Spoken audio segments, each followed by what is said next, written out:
E se você descobrisse uma caixa antiga e na burrice tomasse a decisão de brincar com ela? É aí que você repara que o objeto é a casa de um Yaknamara, um demônio em forma de palhaço que todas as noites vai sair da caixa para arrastar as pessoas para dentro dela, até que ele colete 6 almas abestadas. O que você faria nessa situação? Essa é a história da saga Jack, a Caixa Maldita, sendo que eu vou resumir os 3 filmes desse capiroto e dar as melhores dicas para derrotar a entidade palhaçal. Antes da brincadeira começar, se inscreve no canal para ver os próximos filmes de terror que eu vou resumir por aqui. E o mais importante, joga uma caixa nesse like. Não esquece de dar o like e seguir o canal.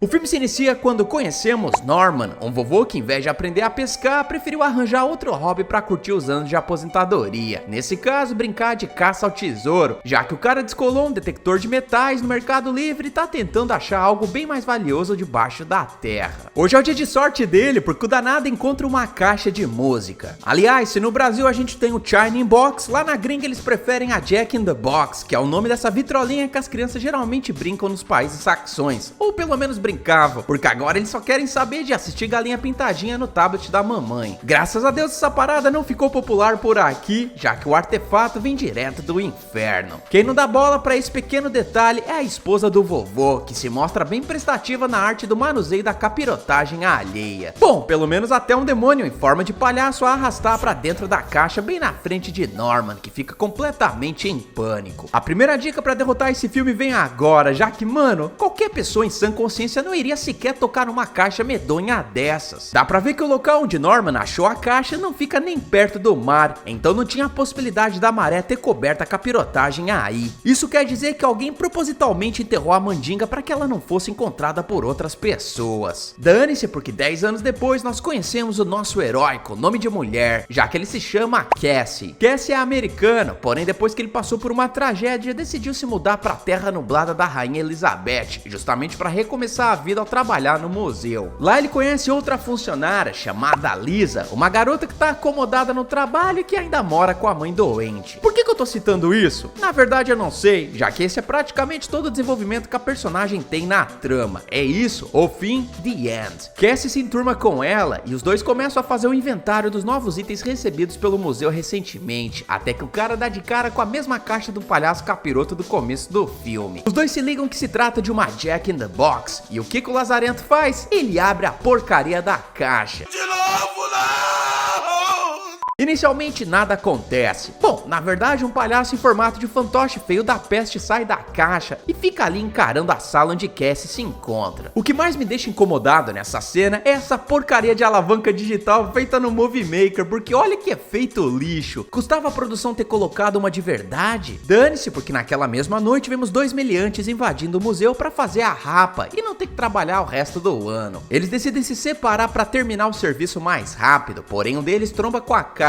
E o que ele decide fazer? Ficar olhando o palhaço catiço saindo da estrutura em slow motion. Cara, se eu vejo um gambá se aproximando de mim, eu já corro pro outro lado do quarteirão, o que dirá um palhaço demoníaco? Sendo assim, o meliante poderia ter corrido, já que tava bem do lado da porta. Dane-se, porque ele é arrastado pro inferno e... Peraí, esse é o título de outro filme que, olha só, eu também já trouxe pro canal. Olha o card pipocando no canto da tela pra assistir depois. Enfim, o comparsa dele acha estranho o parceiro não ter dado sinal de vida e vai atrás dele, só pra dar de cara com o Jack do outro lado do corredor. O meliante sente o sinal de problema e se esconde debaixo da mesa da sala. Muito bom. Eu sinceramente não conheço lugar mais óbvio do que esse, sendo que eu faria algo completamente diferente. Olha só, o cara tá num museu pequeno de apenas 2 andares. Como o caminho dele estava sendo bloqueado por Jack, ele poderia facilmente ter quebrado a janela da sala e fugido por ela. Dane-se, porque não demora nem 30 segundos pra Jack adivinhar onde a sua presa tá se escondendo e fincar a mão pela mesa, o que coloca o trombadinho aí na nossa contagem de presuntos. No dia seguinte nós conhecemos David, um especialista em artefatos antigos, que tá visitando o museu bem na hora que Cassie repara que o prédio foi invadido. Como nada foi roubado, ele não liga muito pra isso e pergunta pro expert se ele sabe algo sobre a caixa. David explica que aqueles artefatos foram criados durante a era vitoriana, mais especificamente na França. Na época, a perseguição de praticantes das artes do oculto na Europa acabou revoltando a turma fechada com o tinhoso lá de baixo, o que infelizmente deu a ideia de criar caixas que aprisionavam demônios em forma de palhaço, conhecidos como Jacks. Depois disso, esses artefatos eram dados de presente para os inimigos cristãos, que eventualmente abriam as caixas e libertavam os demônios. É aí que Cassie pressente o perigo e o caos, e pergunta se o especialista realmente sabia o que acontecia uma vez que o demônio era solto. No entanto, o cara dá uma de debochado e diz que são apenas histórias pra boi dormir. No entanto, David revela que tem um cara na região chamado Maurice e que ele é o único especialista em demonologia por lá. Como Cassie não tá tão desesperado assim, ele não liga pro cara e decide examinar a caixa. É aí que algo chama a sua atenção, já que ele vê que o disco do artefato tá parado no número 2, exatamente o mesmo número de presuntos que Jack levou pra caixa na noite anterior. Enfim, como Cassie não anda dormindo direito, ele, como qualquer trabalhador que se preze, deixa pra tirar um cochilinho no trabalho. Infelizmente, o sono de princesa dele é interrompido por Gwen, uma visitante do museu que pergunta onde ficava a seção da Segunda Guerra. Depois de ser informada, ela vai até o segundo andar, e enquanto admira a exposição, vemos a caixa de Jack se abrindo, o que é péssimo pro lado dela, que acaba sendo facilmente pega pelo catiço. Ok, nessa hora ela poderia tentar fazer alguma coisa pra se soltar do palhaço, que felizmente não apela pros poderes de invisibilidade e teletransporte. O que eu quero dizer é que o danado é quase de carne e osso, podendo ser derrubado. Nesse caso, Gwen deveria ter socado a cara do catiço, ou pelo menos ter batido os pés no chão com força, o que com certeza acordaria a bela adormecida do Cassie. Os prédios na Europa são basicamente um castelinho de areia, ou seja, as construções são velhas e o mais silencioso ruído pode ser ouvido no local todo. Dane-se, porque ela fica admirando o tinhoso feio da peste e é logo finalizada, na mesma hora que a caixa de Jack muda pro número 3. Cassie então acorda e pensa ter ouvido algo, porém ele não encontra nem sinal de Gwen, até que no dia seguinte ele se depara com uma foto da mulher que relata que ela está desaparecida. Isso acende aquele sinal de alerta e Cassie acessa a net para pesquisar sobre a caixa mandingueira. Ele acaba encontrando o site de Maurice e toma conhecimento de que uma vez que a caixa é aberta, Jack sairá dela até coletar 6 almas. Não bastando isso, o cara também lê que Jack assume a forma de palhaços para brincar com os medos mais profundos das pessoas. Esquece isso, porque ele acha que tudo aquilo não passava de teoria da conspiração da Deep Web, até que ele vê o fantoche do palhaço olhando diretamente pra ele. Antes que ele possa melar as roupas íntimas, a sua patroa chega no rolê e pergunta se o cara tá gostando do emprego. Eu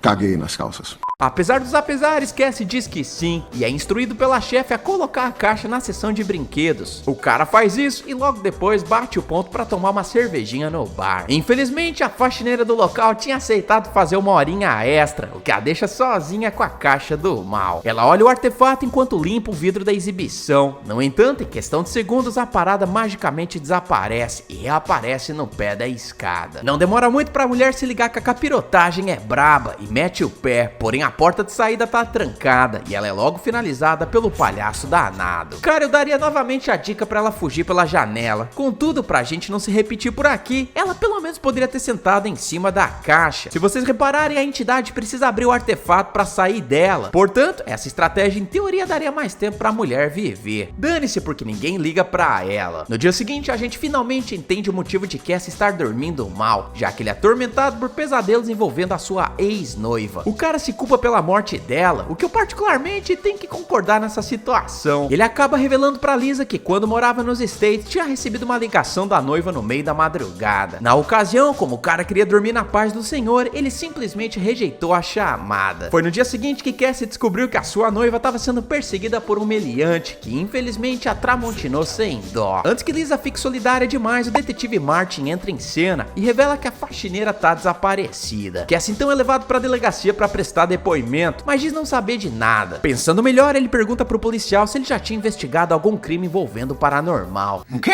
No entanto, o detetive diz que todas as vezes que os suspeitos citavam estarem sob a influência do Beelzebub, não passava de mentira deslavada, porque afinal, de acordo com Martin, sempre tem uma explicação lógica para um crime acontecer. Mesmo assim, Cassie não se convence e decide fazer a prova dos 9. O cara deixa uma câmera filmando a caixa de Jack e sai para dar um rolê pelo museu. É aí que as luzes se apagam e Cassie se vê cara a cara com o demônio em pessoa, ou nesse caso em palhaço mesmo. O tinhoso o ataca sem dó, porém por algum motivo desconhecido não não coleta a alma do rapaz. O nosso herói fica feliz por ter sobrevivido ao confronto e mais ainda por ter capturado tudo na câmera. No entanto, a alegria de protagonista sonso dura pouco, já que ao mostrar a gravação pra Lisa ele descobre que o vídeo corrompeu e a câmera ficou toda escura. Sumiu! Obviamente Lisa não acredita no cara, o que o faz buscar o passado. Ele repara que quando a caixa foi recebida pelo museu, havia uma etiqueta acoplada a ela, onde mostrava o endereço do dono anterior. O cara então vai até o local e descobre que o cara que morava naquela casa era ninguém mais, ninguém menos do que Norman, o homem que a gente viu no começo do filme levando a caixa que comeu a mulher dele. Já se inscreveu no canal? Cadê o like? Norman revela que a sociedade condenou pela passagem da esposa pro além, mesmo ele contando a história sobre a caixa para as autoridades. No final das contas, ele acabou assumindo a culpa para fazer um acordo com a justiça e não virar poupança de cadeia no Festival do Sabonete. O vovô diz não saber de nada sobre a caixa, mas dá o último conselho pra Cassie: ficar o mais longe possível dela, já que se ele não fizer isso, vai acabar levando a culpa por todos os desaparecimentos. Como Cassie é fujão, ele inicialmente se prepara para mudar de cidade, porém por algum motivo que eu não entendi, a sua ex-noiva aparece no banco do carro e diz pro cara parar de ser cagão e ir resolver o problema. Vai chorar. Isso é o gatilho pra Cassie voltar pro museu, pegar a caixa e botar fogo na mandinga. Porém, quando ele volta pro trabalho, a parada magicamente se teletransporta até lá e ainda por cima a caixa está intacta. Ok, a gente tem duas possibilidades aqui. Ou a caixa tá ligada ao local onde ela foi aberta, ou o artefato se conectou a Cassie, que foi quem abriu a mandinga. Se a gente trabalhar com a primeira opção, Cassie poderia ter enterrado a caixa dentro do museu e cimentado a danada. Dessa forma, Jack não poderia teletransportar a caixa porque ela já estaria no museu e também não conseguiria quebrar o concreto que manteria a caixa presa na hora que ela fosse aberta. Considerando a segunda opção, Cassie poderia se mudar para um local isolado, onde outras pessoas não morassem, como o extremo do Ártico ou algum lugar desértico. Dessa forma a caixa seguiria, mas Jack não teria ninguém para machucar. Além de Cassie, sabe quem poderia viajar para um local sossegado e ajudar a gente aqui no canal ao mesmo tempo? Você! Fica ligado para não pagar caro no dólar. Para evitar isso, você pode comprar o dólar mais baixo do mercado ou abrir uma conta digital na Nomad, a parceira do canal, que oferece o menor IOF de apenas 1,1%, além de menores taxas sobre transações de câmbio. Eles têm sala VIP no Terminal 3 do aeroporto de Guarulhos e além disso, usando meu cupom EDNERD para abrir essa conta, você ganha $20 de cashback ao fazer a primeira compra de dólares. Lembrando que a conta da Nomad não cobra anuidade, taxa de abertura e nem de manutenção. O mais legal é que o cartão da Nomad converte os dólares comprados para outras moedas automaticamente e é aceito em mais de 150 países. O link para Nomad está no primeiro comentário fixado e na descrição do vídeo também. Não esquece, o cupom para economizar e curtir a sua viagem ao máximo é EDNERD. Dane-se porque ele fica em choque e é novamente atacado por Jack, que a gente descobre ter algum grau de parentesco com o Tiranossauro, porque o palhaço ruge que nenhum. Que viagem é essa, velho? Mesmo assim, Cassie é poupada novamente e no dia seguinte toma um esculacho de Rachel, a dona do museu, que não acredita na parada da caixa maldita. E Jesus, como essa mulher me lembra a minha antiga chefe. Eu vim buscar sua alma. Enfim, Cassie é convidada a passar no RH e assim voltar a ficar disponível para colocar currículo no InfoJobs. Como o cara ainda vai acionar o seguro-desemprego, ele não tá muito preocupado em arranjar um novo trampo não, e vai atrás do tal demonologista. Chegando na casa dele, Cassie conhece Maurice, que revela que o motivo de Jack não atacar o cara é porque no momento que ele abriu a caixa, acabou fazendo um pacto com o Catiço. Cassie pode até ser ferido por Jack, mas o palhaço não tem permissão para coletar sua alma. O palhaço medonho não irá descansar enquanto não coletar as 6 almas que lhe são devidas, sendo que cada uma delas dará 3 anos de vida pro demônio, totalizando 18 anos no final do ritual. No entanto, nem tudo tá perdido, porque Cassie pode prender o palhaço e interromper o ciclo. Tudo que ele tem que fazer é perfurar o coração do Catiço e dizer as seguintes 3 palavras para aprisionar o danado na caixa novamente: vai pro inferno! Cassie fica todo felizinho de poder consertar a cagadinha feita, porém Maurice alerta que se qualquer parte do palhaço ficar fora da caixa, a assombração vai poder sair dela novamente. Nesse meio tempo a gente vê Rachel com cara de poucos amigos quando ela finalmente entende que Cassie não tava de caô, já que a caixa se abre e liga uma espécie de turbina que arrasta a ex-patroa de Cassie direto pro além. Quem vê a cena toda é Lisa, que fica horrorizada e tenta fugir do museu, o que dá terrivelmente errado porque o palhaço a Tramontina de jeito. É só usar a porcaria da janela, mano. Eu não estou suportando mais. Dane-se porque Cassie chega antes da facada final e chama a atenção do palhaço, que fica doido da vida por não conseguir fazer o seu trabalho em paz e dá um tabefe pro cara ficar de boa.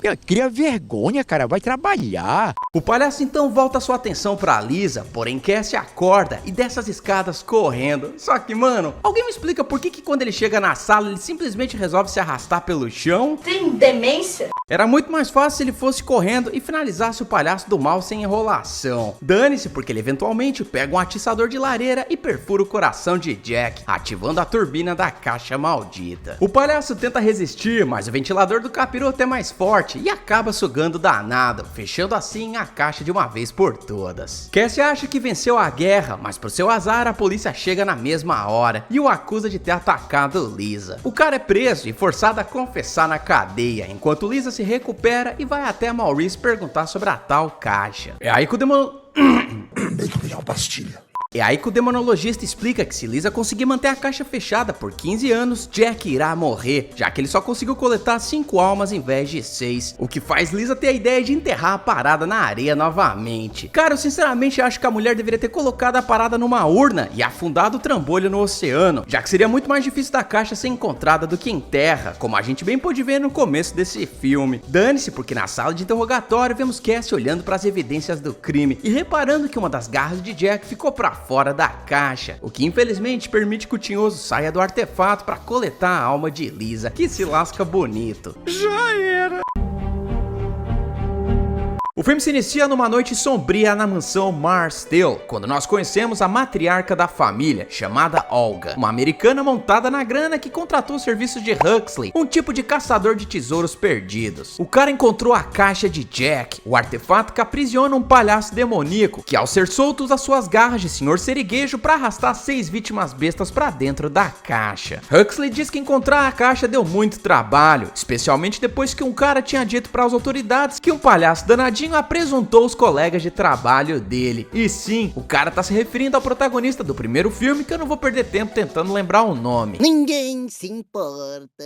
Enfim, a mulher paga pelo serviço do Indiana Jones do Paraguai e manda o cara ralar peito da mansão. O problema é que o Huxley deixa as chaves do carro na cadeira e vai embora sem perceber. É aí que a véia doida abre a caixa ao montar a palavra vida na tampa dela, o que faz Jack ser libertado e coletar a primeira alma da lista. Nesse caso, a de Huxley, que volta pra pegar a chave e é facilmente derrubado pelo catiço. Ok, Huxley vacilou feio nessa, já que ele conhecia toda a história sobre a caixa, sendo que ele poderia ter combinado um local para entregar a mandinga diferente da casa, um lugar público com várias pessoas passando por perto e que poderiam servir de marmita pro palhaço demoníaco. Isso com certeza permitiria que ele fugisse em segurança sem correr o risco de ser pego pela mandinga. Como ele preferiu andar por uma mansão escura logo depois da caixa ser aberta, podemos dizer que não foi a decisão mais acertada por parte dele.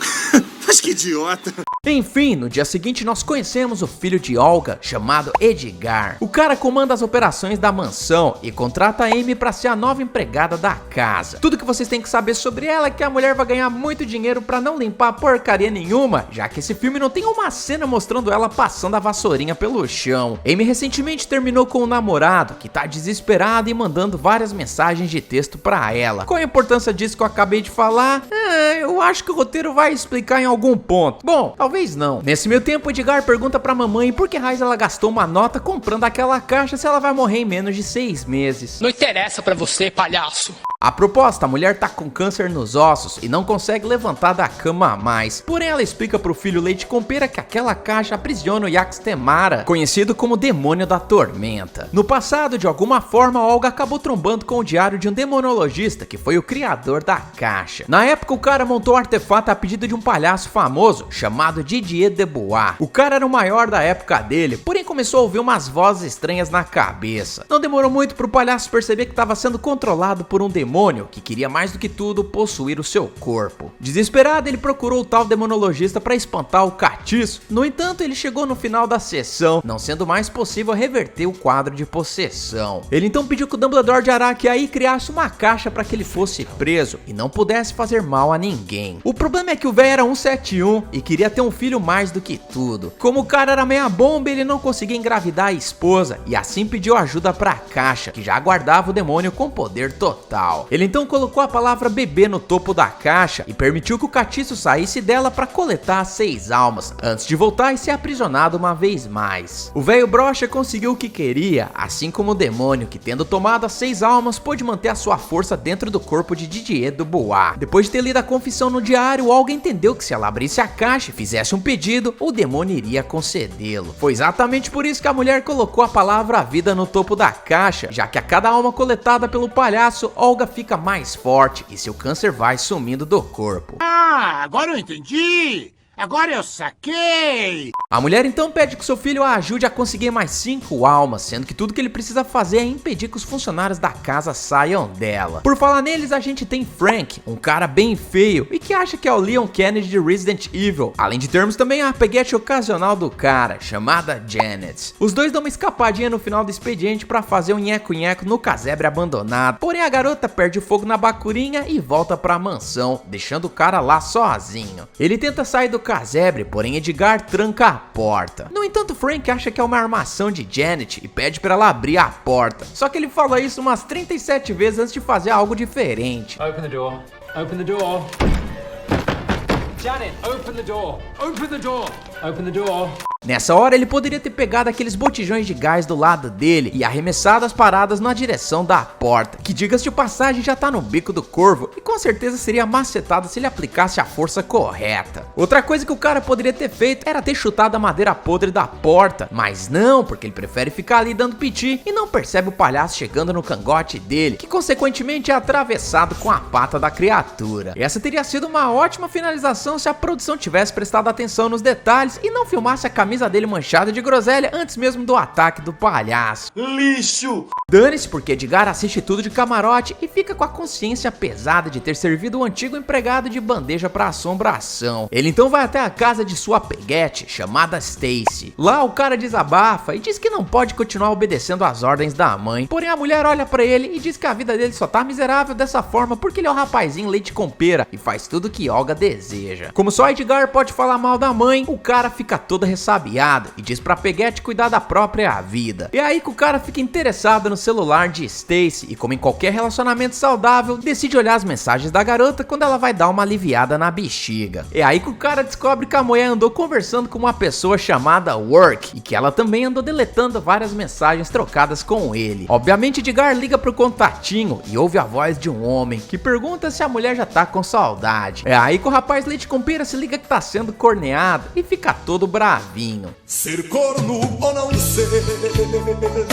No entanto, o cara decide se vingar e convida Stacy pra assistir um filminho na manhã seguinte. A mulher cai igual uma pata e vai até a mansão, porém acaba tomando mata-leão do herdeiro que arrasta a mulher pro casebre abandonado. Cara, ela poderia ter escapado de Edgar facilmente, já que ele não tinha usado clorofórmio pra desmaiar Stacy. Sendo assim, a mulher deveria ter mordido a mão do cara e gritado pra Janet e Amy ajudarem, mas não, a mulher não faz nada e se vê cara a cara com a caixa de Jack. Conforme o palhaço sai dela, Stacy apenas assiste o show sem qualquer preocupação. Eu sei que as pernas e as mãos dela estão amarrados, porém a mulher poderia ter balançado a cadeira para cair no chão, o que possibilitaria que ela usasse os pés para se arrastar até a saída. Se vocês analisarem bem, o palhaço é mais lento do que o Michael Myers com diarreia, portanto, se ela tivesse um pouquinho mais de foco, conseguiria chegar no térreo ao se arrastar. Dane-se, porque a cena corta e a gente vê Janet fofocando na cozinha com Amy. A mulher diz que Edgar pode parecer o rei do pedaço, porém quem tem o poder mesmo é a mãe dele. A empregada é desaforada e conta que certo dia Edgar chegou na casa completamente mamado e desabafou com a mulher, dizendo que ele finalizou o próprio pai quando tinha 12 anos de idade, já que o cara batia em Olga direto. É exatamente por esse motivo que mãe e filho fugiram dos States e se mudaram pra Inglaterra, já que a polícia estava desconfiada dos dois. Janet consegue ser mais debochada ainda e diz que Edgar pediu pra ela prometer que não iria falar isso pra ninguém, sendo que dá pra dizer que ela conseguiu guardar o segredo até o dia de hoje. Infelizmente Edgar tá ouvindo atrás da parede e se dá conta que a mulher acabou de jogar a bosta no ventilador, o que o convence a colocar a antiga empregada da casa no topo da lista de Jack. Depois disso ele volta pra dar uma olhada na ex, que tinha plantado aquele par de chifres nele e... Peraí, o cara vai se defender de Jack com uma faquinha de cortar queijo? Dane-se, porque ele encontra Scarlett sem os olhos, que Jack convenientemente deixou ali pra serem pisoteados por Edgar. É aí que Jack se lembra de limpar a bagunça e arrasta a danada pra dentro da caixa. A próxima da lista é Amy, Amy, que coloca uma música de metal pra ouvir no rádio, que com certeza foi escrita somente pra esse filme, sendo que eu acho que o cachê não foi suficiente pra contratar um vocalista, porque a música fica num loop interminável.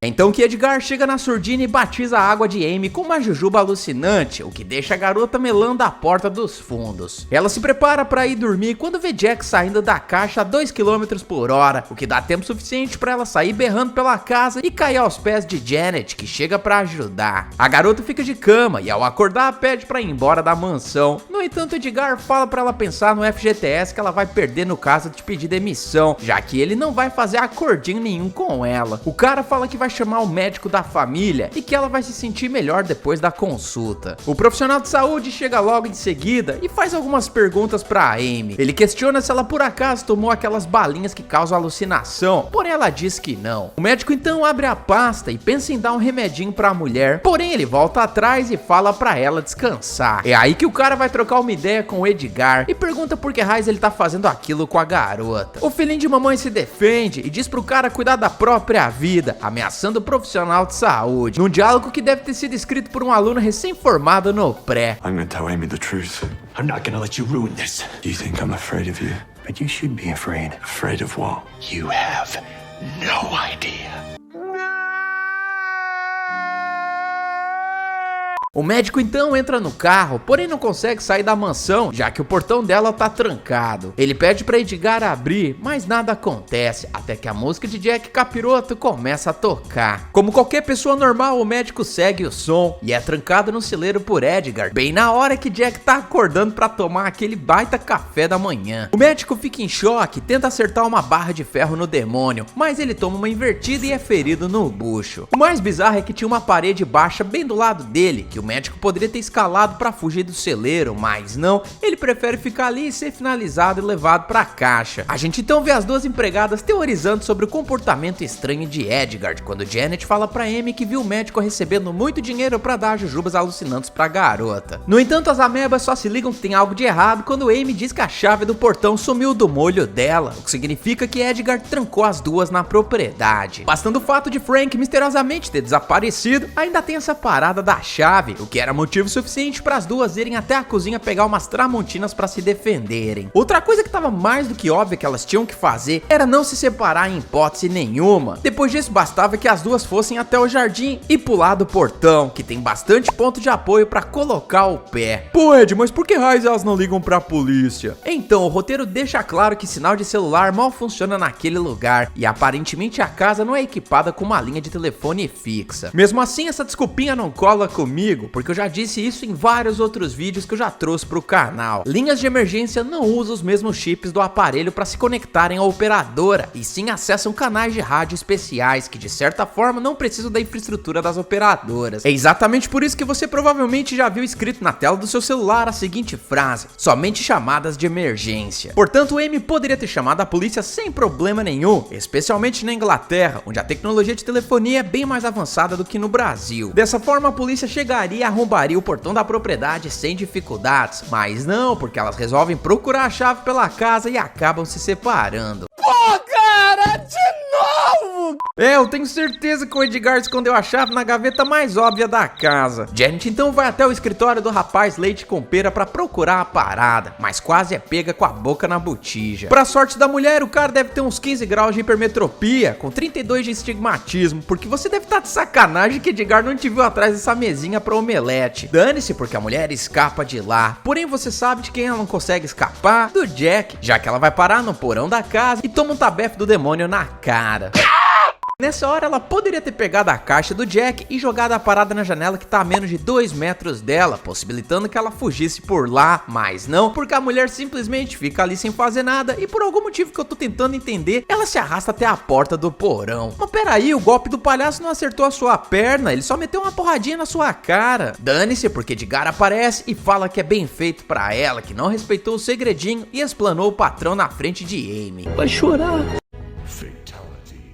Enquanto isso, Amy tá arrumando as malas pra ir embora e encontra o cartão do médico que diz pra ela não confiar em Edgar. Quando ela vira o cartão, descobre que o cara na verdade era um ator, se passando por médico, porque Edgar queria dopar a garota novamente e... Cara, que história confusa! Não era mais fácil ele simplesmente ter batizado o copo de água da menina de novo do que gastar dinheiro pra contratar um ator de malhação pra ele recitar o remédio pra mulher? Esquece isso, porque Amy finalmente encontra a chave numa gaveta aleatória. Só que a véia doida da Olga já tá quase 100% fitness depois do 5º sacrifício e ataca a garota com uma faquinha de manteiga no bucho. Felizmente a jovem não é ferida mortalmente e devolve o carinho pra véia, e essa sim sente o gosto do aço cortando a picanha dela. Amy então corre e vê Jack bloqueando o corredor. Felizmente ela aprendeu todos os movimentos de Kung Fu em Matrix e desvia do ataque do demônio. É aí que vemos a mulher correndo e tentando abrir o portão, que olha só, tava com mau contato. Mesmo assim ela consegue destravar a parada e corre mais do que nunca, conseguindo atravessar o portão que se fecha na cara do palhaço danado. Nesse meio tempo Edgar vai ver se a mãe tá bem, mas descobre que ela já tá sentadinha no sarrafo do capeta lá de baixo, o que deixa o cara sem saber o que fazer. Como Jack ainda tá cobrando a sexta alma, Edgar deixa a vida levar, ou nesse caso a morte mesmo, pois o demônio dá um chamego no pescoço do riquinho mimado, o finalizando. É nessas horas que eu me pergunto, não seria muito mais fácil se o Edgar tivesse pedido um iFood e deixasse o entregador virar a marmita de Jack no lugar dele? Dane-se, porque nessa loucuragem Amy é salva por um figurante que leva um casaco pra ela, como se isso fosse ajudar com uma tramontinada no bucho dela. E é então que, tendo coletado a última alma, Jack honra a parte dele no acordo e ressuscita a velha taralhoca.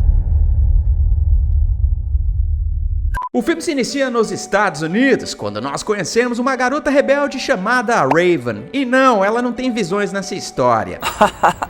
A garotinha recebeu a missão de invadir a casa do Dollmaker, um criador de bonecos que fez um coração sintético que ele gentilmente instalou num boneco de madeira com uma cabeça humana. Eu realmente não tô entendendo o que tá acontecendo aqui. Um monte de bosta. Dane-se, porque Raven e mais 2 ramelões invadem a casa e estão prestes a pegar o coração quando Dollmaker chega na situação e tramontina um deles que tinha ficado de vigia. Os outros 2 escutam um barulho e o cara genérico volta pra ver o que aconteceu, só pra descobrir que o couro cabeludo dele não é a prova de facas. Raven, sendo a mais ligeira do trio parada burra, decide simplesmente se esconder. Quando Dollmaker passa por ela, a garota dá meia volta e corre alucinada. Ok, vamos aos erros do Zé Ruelas aqui. Cara, você vai fazer um assalto nos States e não leva uma arma pra se defender do Dollmaker doidão? Se cada um aí tivesse levado algo do tipo, com certeza poderiam ter ferrado a vida do pai do Pinóquio fajuto aí, mas deixa pra lá. Nós então conhecemos Harvey, um cara poderoso que foi o responsável por mandar a Raven roubar o coração. A gente descobre que o pai da garota devia uma grana colossal pra Harvey, o que fez ele ser preso e socado ocasionalmente, como por exemplo nessa noite. Please,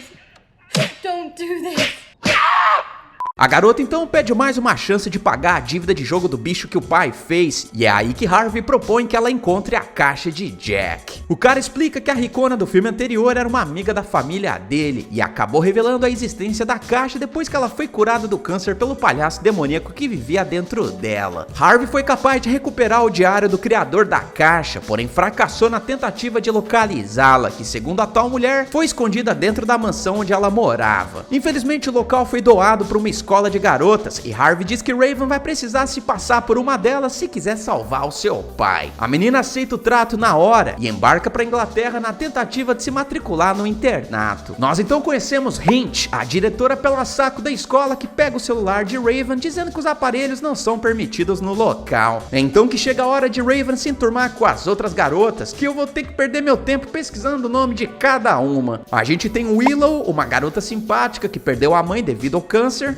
Cara, cujos pais foram de base há vários anos, Victoria, que tanto faz tanto fez nesse filme, Olivia, a patricinha que se acha a última bolacha do pacote, e por fim temos Erin, a patricinha que se acha a penúltima bolacha do pacote. Para equilibrar esse tanto de energia feminina, a gente conhece Jim, o filho da diretora e o único cara da escola, o que significa que ele é o homem mais totoso do momento. Atualmente ele tá bimbando Olivia, porém já andou passando pelo quarto de Willow algumas vezes, o que aparentemente deixa a garotinha meiga com bastante ciúminho. Enfim, Raven vai pro quarto onde ela aproveita pra descobrir mais sobre Jack e a lenda que o cerca. Sendo que no primeiro momento ela não acredita na mandinga, já que o foco dela tá em encontrar o artefato e salvar papai. Raven usa um detector de metais nas paredes pra ver se localiza a caixa, porém o que ela encontra é a chave que abre o esconderijo da mandinga. Na manhã seguinte, Raven percebe que alguém já tirou o diário do lugar e leu o seu conteúdo. É aí que a garota entende o motivo de Harvey querer tanto aquela caixa, já que o demônio dentro dela vai conceder um desejo a quem o libertar. O problema é que o pagamento para ele se concretizar é a doação nada voluntária de 6 almas que Jack irá coletar e levar para dentro da caixa maldita. Dane-se, porque o que a gente percebe mesmo é que esse filme usa a clássica tática de enrolar para chegar em 1h30 de duração, e eu digo isso porque a gente é obrigado a ver Raven sentando na cadeira predileta de Olivia, que fala pra garota sair dela. É muito chato!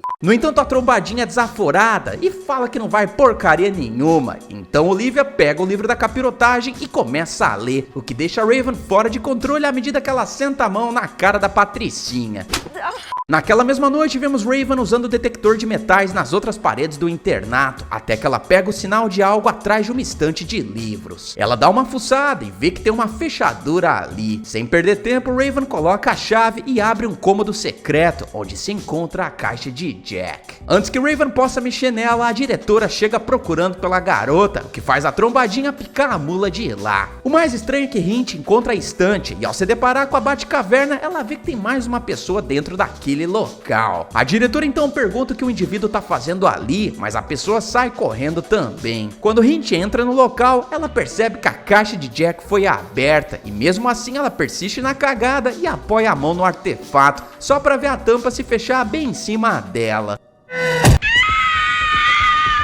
É aí que Jack sai da caixa e coloca sua mão de siri na cabeça de Hint, a espremendo até o suco sair, o que dá pro demônio a sua primeira alma. Cara, a melhor dica que eu posso dar nesse momento é o velho ditado: a curiosidade matou o gato. Alguns minutos se passam e Raven volta pra descobrir que Jack já terminou a diversão noturna. Na manhã seguinte, a garota fica pistola com geral e pergunta quem que foi o idiota que abriu a caixa. Como ninguém se manifesta, a briguinha logo termina e vemos Victoria indo fumar um cigarro nas masmorras da Sonserina. É aí que ela ouve o som da caixa de Jack, e assim como a diretora fanfarrona, ela também decide mexer no que tá quieto. Mais uma vez vemos a mão de Jack saindo da caixa e agarrando a cabeça da garota, o que me leva a pensar: será que a mente do diretor era tão limitada que ele não conseguiu usar uma finalização mais original?